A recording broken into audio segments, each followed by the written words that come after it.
Hello everyone, welcome back to another video. Today we're going to be looking at another locomotive review. You're probably wondering why am I looking at a yard? Well, if you don't recognise the yard, or minus the bridge of course, we're at Swanage. That must mean one locomotive has arisen on the store of a particular page I love to review, and that is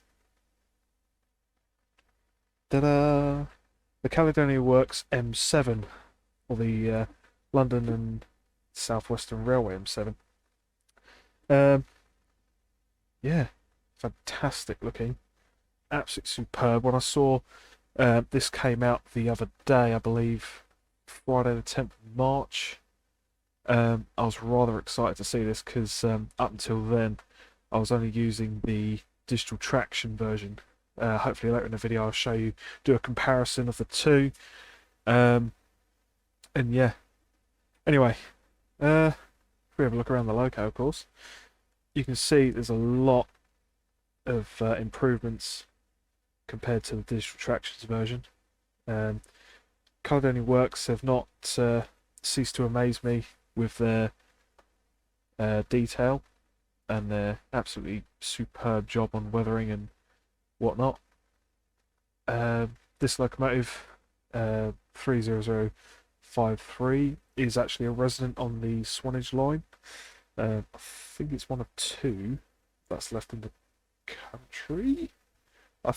Yeah, I think that's wrong. No, hang on. I think there's maybe one, and I think that's the only one. I think, yeah.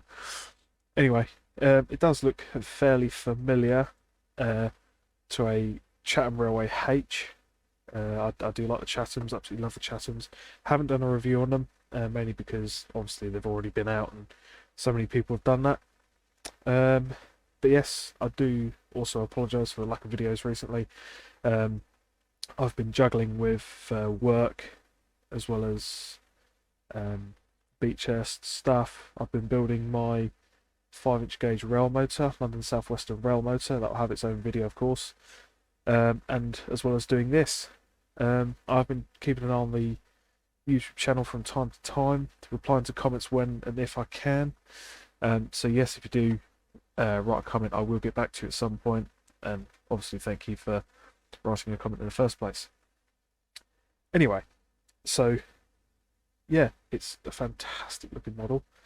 The reason I haven't placed a load of these, and I mean like the entire liveries you get in the pack down, is because there's so many, it risks crushing my potato of a PC. So hence why I thought I'd just keep it clean and simple, have the one I believe everyone knows on a route which is fairly familiar. So yeah, I'll take it out of pause and we can take it out up the line, or down the line rather. Either way, I might to clue it up to Norden. I just do want to say, if there are a few assets such as that bridge missing, I do apologise. I'm missing a few assets for this line. Hopefully it won't ruin the experience or the review for you, because I mainly just do these videos just to show off these add-ons for the market and people who are interested in southern stock, because as we all know, hence my title, I'm a southern lad and I do love my Southern Railway locomotives and rolling stock. I don't mind looking at other stuff, but I just wouldn't have as much as a clue about it as much as Southern. But then again, I don't have much of a clue anyway. Anyway, enough waffling. So yeah, what we'll do is go for a ride, take it all the way to Norden. Then like I said, I'll compare the two between this one and the digital tractions one. What else? I've kind of stopped really showing the manuals, but it's up to you if you want to look at it once you download the locomotive, if you're inclined that way. But yes, like I said, enough waffling, let's get on with it. So yes, here we are at Swanage. Beautiful, absolutely, I love this line, in real life and in game of course. It's just fantastic to see this locomotive proudly sitting at Swanage Platform 2, where it should rightfully be. Have a look around at the cab. It's fantastic. It's a much needed improvement. Well, I say improvement, it's a much needed version of the original M7 that we had from Digital Tractions many years ago, and I'm talking about the early sort of teens. I remember purchasing the M7 when I first started playing the train sim. I was really excited. It was a good add-on for the time, but obviously when stuff like this comes out, bigger and better things come out, such as this, you just sort of lose favoritism over stuff like that, really. You just try and find the next best thing, and when a better version of said same loco comes out, you just want to get that and get rid of the old one. Anyway, so yeah, this is the cab view. You do get your typical cab views from Caledonia Works. So you get the firebox view up here, fireman's side, head out, wheels, and again, fantastic work and detailing on everything on this loco. There's not much grime, I'll have to admit, but then again, this is a preserved locomotive, so there wouldn't be anyway. I've just noticed that there's a small drip from the injector. That's attention to detail, that is. And also, I know it sounds sad of me to say this, but excuse me, when I do purchase a Caledonia Works locomotive, I do like to see the crank pins on the connecting rods rotate in time with the wheels. It's something I've become accustomed to for these locomotives, add-ons as well. So yeah, I don't quite know why we have this view, but hey ho. Can't really look at much, can't really see much of the valve gear in there. But then again, due to the wheel splashes, you can't really get much access to them anyway. So yeah, like I said, the usual views.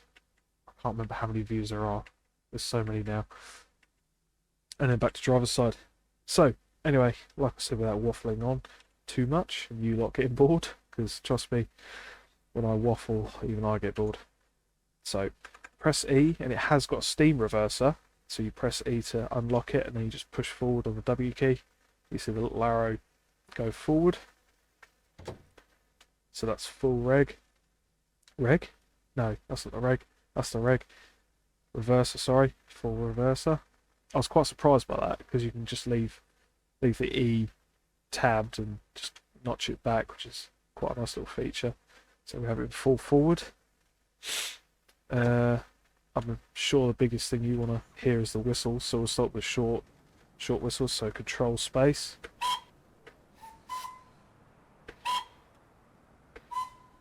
So you get, I think, 3. Automatic fireman as well would be helpful, so I'm just going to put that on just to save me faffing about with firing and all that, because I believe, again, it's got simnations, scripting and all sorts.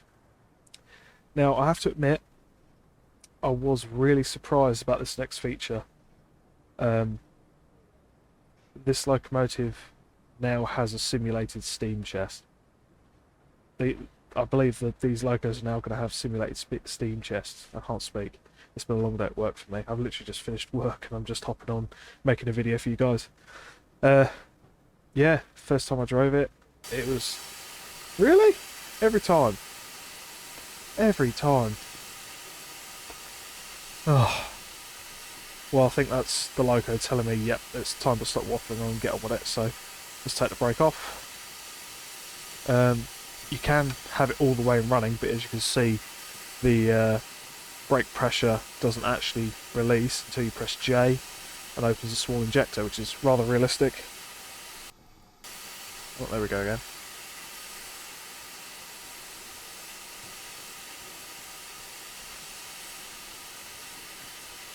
And there we are. So then press J again to turn that off. Put the loco into self-lapped, preferably. Right. Oh, and spacebar whistle. You might recognise that sound because I believe it is actually from the DT version of the loco, but obviously recorded from the real M7. It's quite a nice nostalgic touch for me, because like I said, I played with the Digital Tractions version before I started making videos and when I started playing train sim, so it's quite nostalgic to me to hear that again in a more updated version of the loco. Can't quill it, unfortunately, but hey ho, it's a small thing. Anyway, again, waffled on too much. Let's get on with it. I will mute my mic so you can just enjoy the loco, and I'll catch you up in a bit. Bye.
So, here we are, Norden Station, the terminus of the Swanage line. In real life, obviously, this is as far as you can go.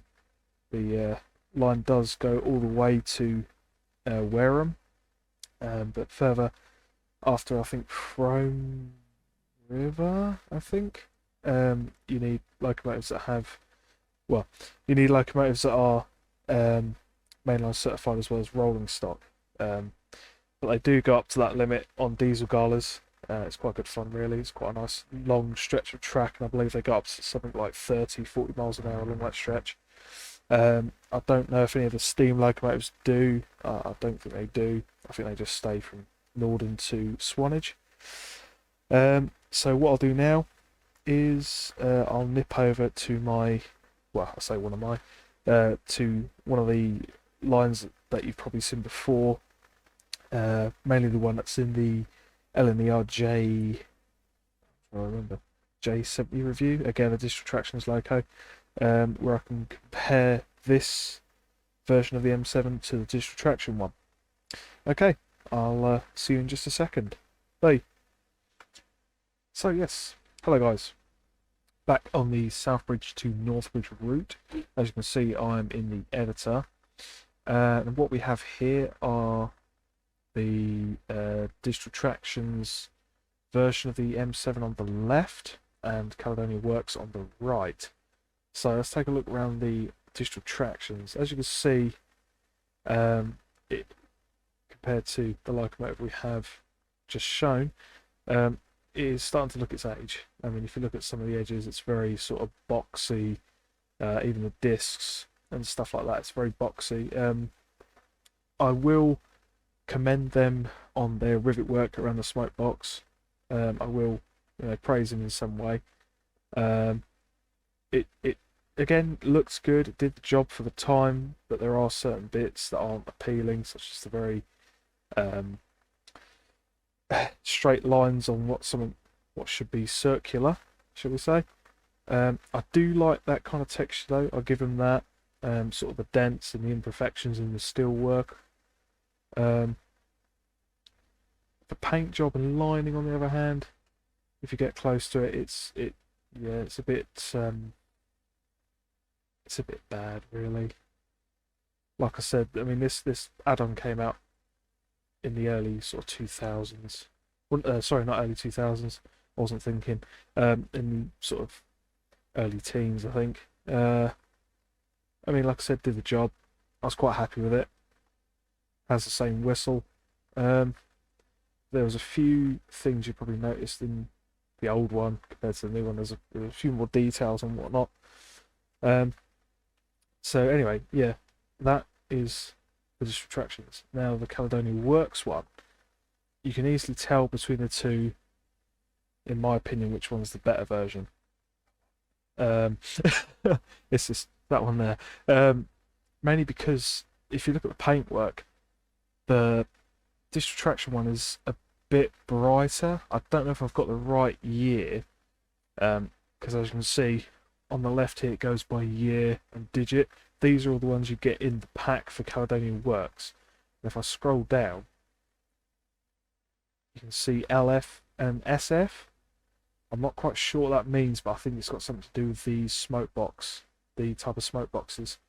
As you can see, I went for the SF 1931 to 38 livery, which is this one. Again, you get it in London South Western livery here and here, 3-digit and 2-digit. Digit? I can't speak. I can't do words. And obviously, line black for some of you BR black lot and Southern black lot. Yes, you get quite a lot in the pack. You get loads in the pack. Different smoke boxes and all sorts. But you can easily tell just by looking at the Caledonia Works one that they've really put a lot of time and effort into this. I mean, don't get me wrong, not saying that that digital traction didn't do the same with this when it first came out, but what I'm trying to show is that since the early teens, train sim add-ons and development has come a long way since then. I mean, it just sort of proves it by looking at the Caledonia Works version of the M7. The paintwork looks more prototypical. Like I said earlier, the wheels look perfectly round compared to the digital traction ones. They sort of look like they're straight out of Gary's mod or Roblox. And it's just an all-round beautiful add-on, really. It's really great. And it's currently retailed at £20 or $19.99. I don't know what it is in any other currency, I'm afraid. But you can really tell that Caledonia Works has put the time and effort into this logo. They really have.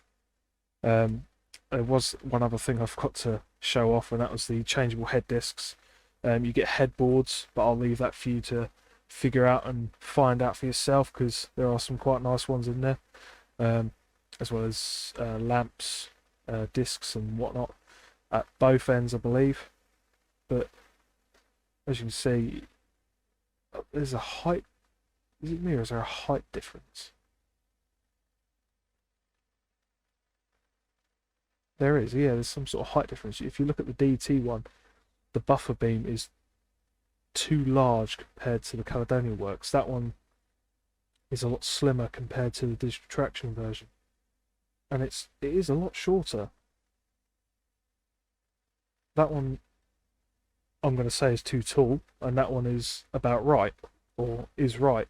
Another one is, another key thing is that the chimneys or funnels, whatever you say, I'm sure I'll be corrected in the comments, is that this is too thick and it's not flared here compared to there. This is just a straight chimney slash funnel compared to the tapered version. So like I said, they've done a really good job on the modelling on the Caledonia Works one. And again, the weathering and all sorts for this logo is just superb. But I'm still convinced that the DT one has the incorrect paintwork compared to this. So yeah, I mean, if this doesn't prove how good they are and worth your time in buying them, then yeah, I mean, I would definitely, having driven that version and comparing it to this one, I would definitely go and buy this one and then just throw that one in the bin now. Well, saying that, keep hold of this one, because I believe Golden Age Developments have some scenarios for this, but over time it may change to the Caledonia Works version. I don't know. Don't quote me on that. I'm not. That's just my theory. Yeah. So it's a really good logo. As always, they do a fantastic job. After it does look a bit blocky, a bit patchy, I should say, around the rivet work, but that's a minor detail compared to the DT. I mean, they've got physical 3D rivets. Oh no, okay. No, fair enough. They've just done a smoother and better job. Overall, get the Caledonia Works version, scrap the DT version. That's now old hat, bin it. Get this. It's worth the money. It's worth the enjoyment. It really is. Anyway, thank you so much, guys, for watching the video. If you like the video, please give it a like, and please comment. I do want to read what you guys think, and I do love replying to all of your comments, good or bad. So yeah, thank you again for watching, and again, I will upload the 100 sub special at some point. I just need a nice sunny day to record it in the first place, so please bear with me on that one. I will probably change the teaser video, because even that one's getting a bit boring for me. So yeah, once again, for the third time, thanks again for watching. Please subscribe if you want to see more content, like the video, and please leave a comment. I'll see you in the next one. See you later then. Bye!